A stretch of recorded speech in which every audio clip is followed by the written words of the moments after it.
The third chapter of our textbook, Behavioral Neuroscience, talks about neurophysiology, which is the study of electrical and chemical processes in neurons. So the small introduction talks about how the chapter will be explaining how the electrical activity in the brain affects behavior, and in general, the generation, transmission, and integration of neural signals, and how each neuron is an info processing device that takes in a lot of information, analyzes that information, and then passes it on to other neurons, and how neurons exactly do that, namely through electrical and chemical processes. The electrical signals that pass on this information are called axon potentials, and how they get transmitted to other neurons via chemical signals, neurotransmitters. And it also explains how the chapter will eventually examine how these circuits of alternating electrical and chemical signals organize behavior. So the first section of the text talks about how electrical signals and electrical charges form the very foundation of the nervous system and our cellular signaling systems, which ultimately underlie all of our behavior, both voluntary and involuntary. So it explains how the balance of electrochemical forces produces a resting membrane potential. First and foremost, it talks about how neurons at rest contain many ions, which are electrically charged molecules that have become charged either by having gained or lost one or more electrons. A majority of ions are anions, which are negatively charged, particularly large proteins that cannot exit the cell, and then the rest are cations, which are positively charged ions. All of the former kinds of ions are dissolved in an intracellular fluid, or as we know it, cytoplasm, which is contained within the cell membrane, and separated from the extracellular fluid, which is the fluid in the spaces between cells and found generally in the vascular system. So the cell membrane that separates these two types of fluids is called, or composed of, a lipid bilayer. The lipid bilayer is the structure of the cell membrane that involves two layers of lipid molecules in which specialized proteins such as channels and receptors may be embedded in. Microelectrodes can measure the difference in charges across the membrane, since more negative ions exist inside neurons than outside. The very fine microelectrode is inserted into the neuron and uses a voltmeter, which records and compares electrical potentials. The technique has shown that a neuron at rest has a resting membrane potential, which is the difference in electrical charge across the membrane during inactivity when the neuron is just dormant, of about -50 to -80 millivolts in terms of negative polarity. So as I said before, there are various proteins embedded in the membrane, and these proteins can influence the resting membrane potential. Some examples are ion channels, which are tube-like pores that allow some ions to enter when open. These channels may selectively allow potassium ions, or K+, to cross the membrane. This selective permeability allows some, but not all, kinds of ions to cross through.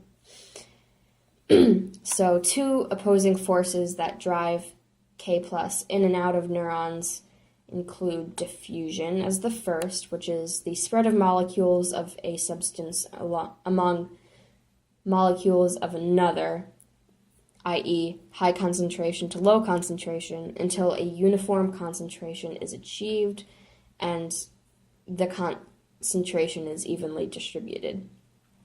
The second kind of force is called electrostatic pressure which is the tendency of charged molecules or ions to move towards areas with the opposite charge. So the book takes the sodium-potassium pump as an example. So the sodium-potassium pump pumps 3 Na plus ions out of the cell for every 2 K plus that enters. So this action requires energy. The electrostatic pressure is exerted to pull K plus back into the cell in order to reach equilibrium, because even though the buildup of the potassium inside the cell, they can leave more easily down their concentration gradient, so there's now a negative charge inside the cell. So this process takes place so that the flow of potassium out is balanced by drawing it back into the cell. The text then explains that there are 2 major opposing forces that drive potassium in and out of neurons. And the first one is called diffusion, which is the spread of molecules of a substance among molecules of another until a uniform concentration is achieved. Basically, the substance moves from high concentration to low concentration until both concentrations are evenly distributed and match each other. And the second force is called electrostatic pressure, which is the tendency of charged molecules or ions to move towards areas with the opposite charge. So the text takes the sodium-potassium pump as an example and shows that it pumps 3 sodium ions out of the cell for every 2 potassium ions that enter the cell. And this action requires energy.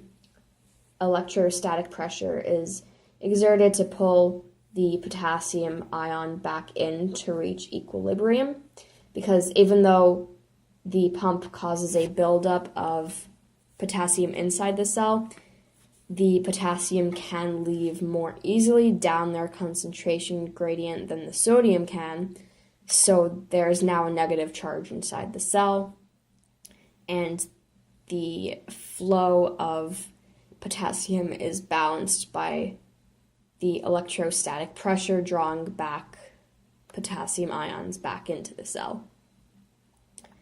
The text then explains 2 different equations that both aim to predict the equilibrium potential of a given ion. Both are math functions, but there's a small difference between the 2. The first one is the Nernst equation, and like I said, it predicts the equilibrium potential of an ion, and the equilibrium potential is the voltage difference across a permeable membrane that is needed to exactly counteract the movements of ions from the side of high concentration to the side of low concentration.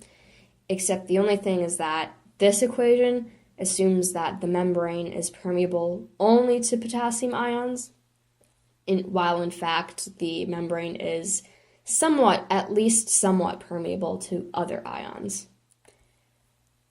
And in order to fix this small discrepancy, the Goldman equation takes into account the intracellular and extracellular concentrations of ions, as well as the relative degrees of permeability of each, in order to predict the potential differences across the membrane. It predicts a voltage potential that is a little bit closer to the actual resting potentials observed in neurons.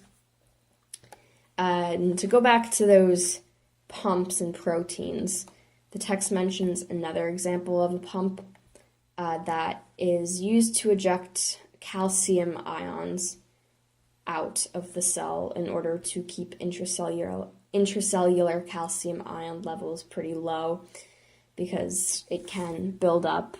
And it also mentions that the resting potential of a neuron provides the baseline level of polarization versus action potentials, which change this polarization, which it then continues to explain what action potentials are.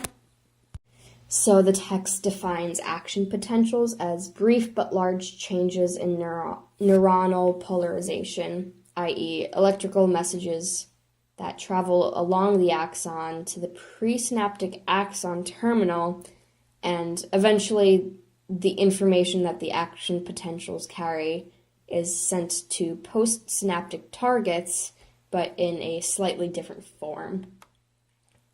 So action potentials are triggered either one of two ways: hyperpolarization, which is increasing negativity of the membrane potential.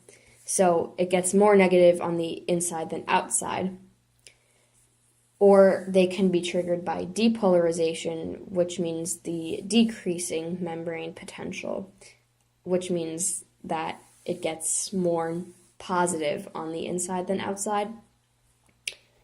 And two more terms that the section mentions to be important to understanding the concepts of action potentials are capacitance, which is the membrane's ability to store electrical charge, which causes distortions at the beginning and end of a neuron's response. And another one that they mention is a graded response, which means that the neuron's change in potential depends on the stimulus, which means the greater the stimulus, the greater the response. Another form of potentials that exist other than action potentials are called local potentials, which are electrical potentials that are initiated by stimulation at a specific site, but when they spread away from the point of stimulation, the membrane potential decreases in strength with time and distance. Another important concept to understand is the threshold, or the stimulus intensity level that is necessary to trigger an action potential, which then rapidly reverses the membrane potential and briefly makes the inside of the membrane more positive than the outside. So something to keep in mind is that larger depolarizations produce more action potentials, not larger, and this phenomena is called all or none property.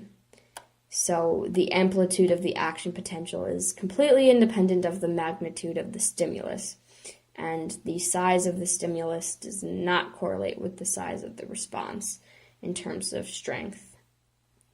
The action potential either fires at full amplitude or it does not fire at all. Positive or negative changes in the membrane potential may occur after an action potential, and not a simple return to baseline potential. And these changes are called after potentials and involve movement of ions in and out of the cell.